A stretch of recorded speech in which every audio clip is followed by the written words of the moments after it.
हमारे साथ मौजूद हैं कुंवर विक्रम सिंह जी।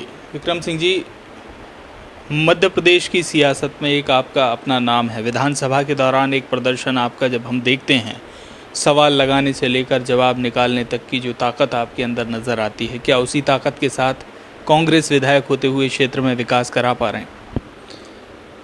सर्वप्रथम तो मैं आप सभी को नमस्कार। और कल प्रदेशवासियों को करवा चौथ है, करवा चौथ की हार्दिक शुभकामनाएं। जो सवाल आपने किया भाई साहब, बहुत अच्छा सवाल किया।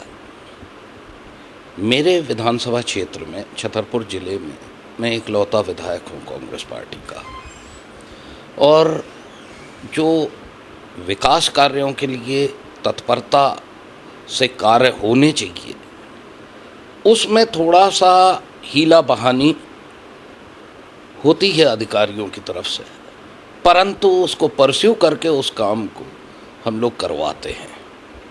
और ऐसा नहीं है कि काम नहीं होते हैं, हम लोग खूब अच्छे काम करवाते हैं।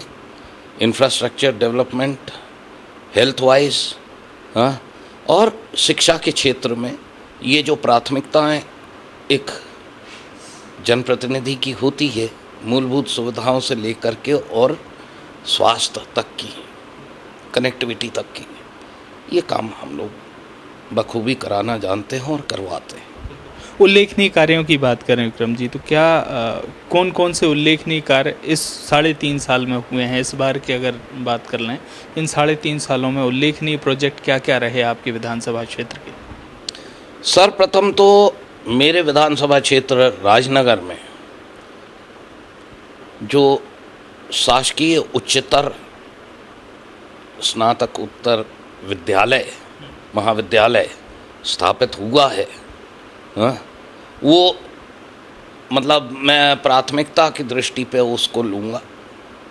इंफ्रास्ट्रक्चर डेवलपमेंट में देखिए, कनेक्टिविटी, जिन गाँवों में कनेक्टिविटी नहीं थी तो वो किसी न किसी माध्यम से, चाहे वो प्रधानमंत्री ग्राम सड़क योजना के माध्यम से हो, चाहे अपने सुदूर सड़क के माध्यम से हो, चाहे अपने जैसे हमारा राजनगर से लेके विक्रमपुर तक सीसी रोड बन रहा है, राजनगर से लेके डुमरा तेगेला तक ये एक सीसी रोड बन रहा है, संजय नगर से लेकर के बांस पहाड़ी तक एक सीसी रोड का निर्माण हो रहा है, राजनगर से लेके और बछौन तक एक सीसी रोड का निर्माण हो रहा है। ये मतलब बड़ी सौगातें हैं जो क्षेत्र को मिली हैं, और अथक प्रयास करने के बाद में ये क्षेत्र को मिल पाई हैं।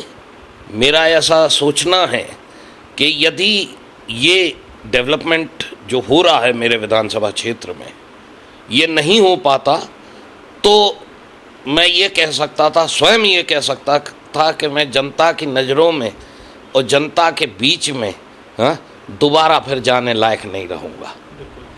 देखें तो चूंकि एक बीजेपी ने बड़ा चुनौतीपूर्ण लक्ष्य अपने संगठन की तरफ से रखा है कि 2018 में 200 से पार ज़्यादा सीटें लानी है बीजेपी को, ऐसे में निश्चित तौर पर आपके क्षेत्र में भी चुनौती भाजपा से मिलेगी।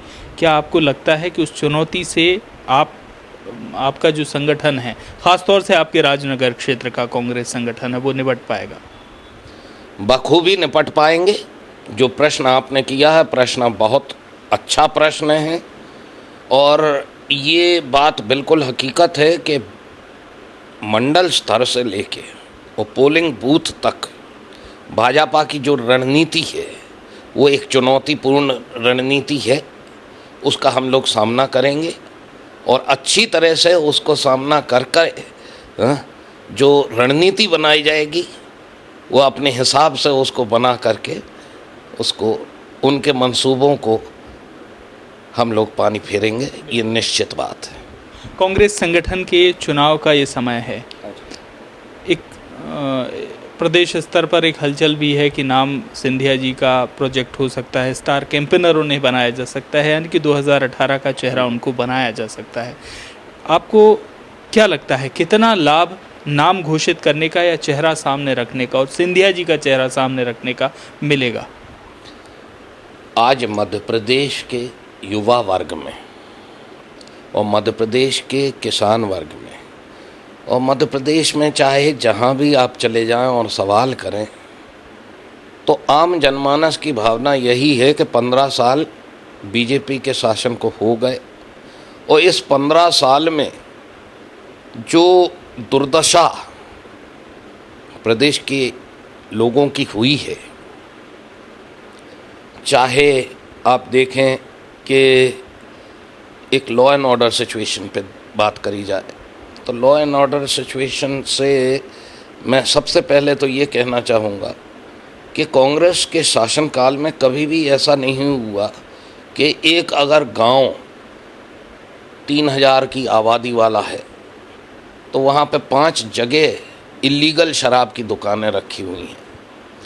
इसके माध्यम से, इस शराबखोरी के माध्यम से क्राइम का ग्राफ बढ़ा है जो लोगों को पसंद नहीं आ रहा है। और मध्य प्रदेश की जनता इस बार मन बना चुकी है बदलाव का। ये निश्चित है कि सिंधिया जी को आम जनता चाह रही है as chief ministerial candidate from the Congress party. यानी कि जनता की सहमति भी आप मानते हैं, क्योंकि ऐसा चेहरा है जिससे कोई विवाद अब तक जुड़ा नहीं है, जोड़ने की कोशिशें भले ही होती रही हों। अब यहाँ सवाल ये, आपने किसान का उल्लेख किया है, मध्य प्रदेश में 4 बार अगर सरकार को कृषि कर्मण अवार्ड मिलता है, मध्य प्रदेश को मिलता है, और फिर भी किसान आंदोलन एक बार नहीं बार कई जगह, अभी भी हाल में टीकमगढ़ की जो स्थिति रही वो भी कहीं ना कहीं एक सवाल खड़ा करती है। किसान की इस दुर्गति का जिम्मेदार कौन है? किसान की दुर्गति का जिम्मेदार सीधा प्रदेश की सरकार को मानता हूँ मैं, क्योंकि जब किसान को आवश्यकता होती है बिजली की, बिजली उस समय पे मिल नहीं पाती। जब आवश्यकता होती है खाद की, जब आवश्यकता होती है बीज की, उस समय पे खाद बीज उपलब्ध नहीं हो पाता है। सोसाइटियों में खाद बीज बाद में आता है, व्यापारियों के पास में पहले आ जाता है। ये कौन सी प्रदेश सरकार की नीति है? ये सवालिया निशान प्रदेश सरकार के ऊपर लगाती है। किसानों के हक में जो आंदोलन हो रहे हैं, और जैसा आपने उल्लेख किया टीकमगढ़ में, तो अब किसी भी आंदोलन को कुचलने के लिए प्रदेश की मौजूदा सरकार अपनी ताकत का इस्तेमाल करके और ये मध्य प्रदेश के आम आदमी के ऊपर, आम आवाम के ऊपर ये कठोर प्रयास करके कि किसी भी तरीके से कोई प्रदर्शन ना हो पाए और सफल ना हो पाए, ये प्रयास प्रदेश सरकार द्वारा किए जा रहे हैं। तो साफ तौर पर सरकार की नीति और नीयत दोनों पर ही कुंवर विक्रम सिंह ने सवाल खड़े किए हैं। देखना ये है कि सरकार कितना चेतती है विपक्ष के सवालों से या जनता की स्थिति से। कैमरामैन रिजवान के साथ हित किशोर शर्मा, साधना न्यूज़, भोपाल।